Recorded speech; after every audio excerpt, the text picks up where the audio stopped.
खुशामदीद। मैं मोहम्मद इमरान इस्तकबाल करता हूं आपका राजस्थान सरकार और वेदांता के CSR इनिशिएटिव ई कक्षा में, जिसके टेक्निकल पार्टनर हैं मिशन ज्ञान। आज की इस क्लास में हम मुताला करेंगे हमारी दरसी किताब नवाए उर्दू के सबक नौशहरवान आदिल का। नौशहरवान आदिल सबक जो मजमून है इसको लिखा है मौलाना इस्माइल मेरठी ने।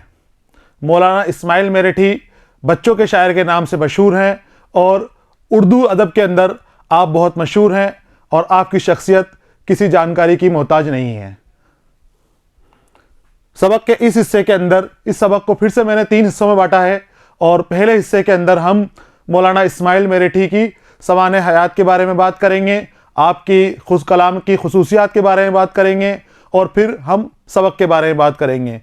वीडियो के दूसरे हिस्से के अंदर मैं पूरा का पूरा सबक आपको बताऊंगा और उसमें पूरे नौशहरवान आदिल के बारे में क्या क्या ख्यालात थे लोगों के और कहाँ कहाँ से आप हिकायात को आपने जमा किया उसके बारे में बात करेंगे। और तीसरे हिस्से के अंदर मशकी सवालात हम करेंगे। इस हिस्से के अंदर हम बात करते हैं मौलाना इस्माइल मेरठी के बारे में। मौलाना इस्माइल मेरठी, आपका पूरा नाम था शेख मोहम्मद इस्माइल और इस्माइल ही आपका तखल्लुस था। तखल्लुस क्या होता है बच्चों? शायर शायरी के लिए अपने नाम के साथ एक और नाम रखता है, उस नाम को जो शायरी में इस्तेमाल करता है उसे तखल्लुस कहते हैं। जैसे मिर्ज़ा असदुल्ला खां नाम था और गालिब आप तकल्लुस रखते थे, मिर्ज़ा असदुल्ला खां गालिब, जो हम गालिब के नाम से शायरी पढ़ते हैं। उसी तरह शेख मोहम्मद इस्माइल आपका नाम और इस्माइल ही आपका तखल्लुस था। उत्तर प्रदेश के मशहूर शहर मेरठ में 1844 में आप पैदा हुए थे। मेरठ में पैदा होने की वजह से आपको इस्माइल मेरठी के नाम से भी जाना जाता है। आपका दूसरा नाम इस्माइल मेरठी। 1844 में मेरठ में आपकी पैदाइश हुई और उस वक्त की जो रिवायत थी, रिवायत क्या थी उस वक्त? उस वक्त ये रिवायत थी कि बच्चों की तालीम का इंतज़ाम घर पर ही किया जाता था। तो आपके भी तालीम रिवायत के मुताबिक घर पर ही हुई। आपके वालिद ने, आपकी वालिदा ने आपकी शुरुआती तालीम करवाई, घर पर ही करवाई। घर पर आपकी इब्तिदाई तालीम जब पूरी हो गई, उसके बाद आपके लिए मेरठ के मशहूर आलिम रहीम बेग से फ़ारसी पढ़ने के लिए आपके वालिद ने मुकर्रर किया। रहीम बेग को आपको फ़ारसी पढ़ाने के लिए मुकर्रर किया। वहाँ आपने रहीम बेग साहब से आपने फ़ारसी पढ़ी। इसके बाद इस्माइल मेरठी अरबी और अंग्रेज़ी में भी पकड़ और महारत हासिल रखते थे। आपको खूब महारत थी। महारत यानी दखल, लियाकत, दस्तरी, उस्तादी। आपको अंग्रेज़ी में और फ़ारसी में बहुत उस्तादी हासिल थी और अरबी के भी आप बहुत अच्छे जानकार थे। आपने इंजीनियरिंग की तालीम हासिल करी थी। आपने कौन सी तालीम हासिल करी थी? इंजीनियरिंग की तालीम हासिल की थी। लेकिन दरस तदरीस में आपका इतना शौक़ था, आप पढ़ाने के इतने शौकीन थे कि आपने इंजीनियरिंग करने के बाद भी मुअल्लिमी का पेशा ही इख्तियार किया था। आप इंजीनियरिंग से इंजीनियर होने के बाद भी मुअल्लिमी का पेशा आपने इख्तियार किया और उत्तर प्रदेश के महकमा तालीम में, कहाँ पर? उत्तर प्रदेश के अंदर महकमा तालीम में आपको फ़ारसी के हेड मौलवी के ओहदे पर मुकर्रर किया गया। आपको उत्तर प्रदेश के महकमा तालीम में फ़ारसी के हेड मौलवी के पद पर ओहदे पर मुकर्रर किया गया और दौरान मुलाजमत आपने सहारनपुर, मेरठ और आगरा में अपनी तदरीसी खिदमात को अंजाम दिया। ये उत्तर प्रदेश के मुख्तलिफ शहरों में आपने मुअल्लिमी का पेशे के ज़रूरियात के मुताबिक अलग अलग शहरों में अपनी खिदमात को अंजाम दिया। अगर हम आपकी खुसूसियात के बारे में बात करें, कलाम के बारे में बात करें, तो मैंने आपको शुरू में बताया कि आपको बच्चों का शायर माना जाता था, बच्चों का शायर कहा जाता था, क्योंकि आपकी जो नज़में और नस्र जो होती थी, जो तख्लीक़ात आपने लिखी, तख्लीक़ें जो आपकी थी, वो बच्चों के लिए ही लिखी गई थी, बच्चों की सलाह और इस्लाह के लिए लिखी गई थी। सबक आमोज़ किस्से होते थे बच्चों आपके, बहुत अच्छी अच्छी कहानियाँ, छोटी छोटी कहानियाँ, छोटी छोटी नज़में। तो बच्चों के शायर और अदीब की हैसियत से इस्माइल मेरठी को मकबूलियत हासिल थी। आपने बच्चों के लिए नस्र व नज़्म सबक आमोज़ किस्से, नस्र व नज़्म के अंदर सबक आमोज़ किस्से, कहानियाँ और नज़में तख्लीक की। छोटे छोटे हिस्सों के अंदर वो बांटा करते थे और बच्चों के लिए लिखा करते थे। आपकी जो किताबें मदरसों और स्कूलों में पढ़ाई जाती है उनमें सलासत और रवानी का ख्याल, बच्चों के मेयार के मुताबिक रखा गया है। इस किस्म की किताबें अखलाकी दरस का बेहतरीन ज़रिया साबित हुई। आपकी किताबों से जो बच्चों के अखलाक हैं उनको सुधारने में बहुत ज़्यादा मदद मिलती थी और बहुत ज़्यादा आपकी जो तख्लीक होती थी वो बच्चों के लिए ही होती थी। तो मदरसों में उस वक्त और छोटे स्कूलों के अंदर आपकी किताबें पढ़ाई जाती थी, आपकी कहानियाँ पढ़ाई जाती थी, ताकि और आपकी जो किताबें होती थी वो बच्चों के मेयार के मुताबिक ही होती थी।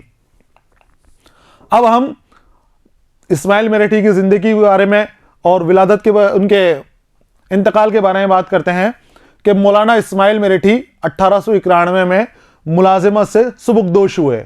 आपने मुलाजिमत से सुबुकदोशी 1891 में हासिल करी, यानी कि आप रिटायर हुए, और फिर 1917 में आपने मेरठ में इंतकाल फरमाया। आपका इंतकाल कब हुआ? 1917 में मेरठ के अंदर ही आपका इंतकाल हुआ। और आप पैदा कब हुए थे? आपकी विलादत कब हुई थी? 1844 के अंदर मेरठ में ही। आपका कुल्लियात आपके साहिबजादे खान बहादुर असलम सैफी ने बड़े ही अदब और एहतराम के साथ शाये किया है। जब आपका इंतकाल हो गया तो आपके इंतकाल के बाद आपकी जितनी भी नज़में थी और नस्र थी और जो दूसरी आपकी तख्लीकें थी, उन सभी को आपके बेटे खान बहादुर असलम सैफी ने आपके इंतकाल के बाद शाये किया। यहाँ शाये किया यानी छपवाया, उसको शाये करना, छाप कर मुश्तहर करना, होना आशकारा। इसके बाद हम इस सबक के बारे में बात करते हैं बच्चों। सबक नौशेरवान आदिल। नौशेरवान फारस का एक मशहूर बादशाह था जो अपने अदल और इंसाफ के लिए मशहूर था। उसका अदल के लिए जाना जाता था और उससे मुतालिक चीज़ें आपने इस सबक में यकजा की हैं अलग अलग हिकायात से।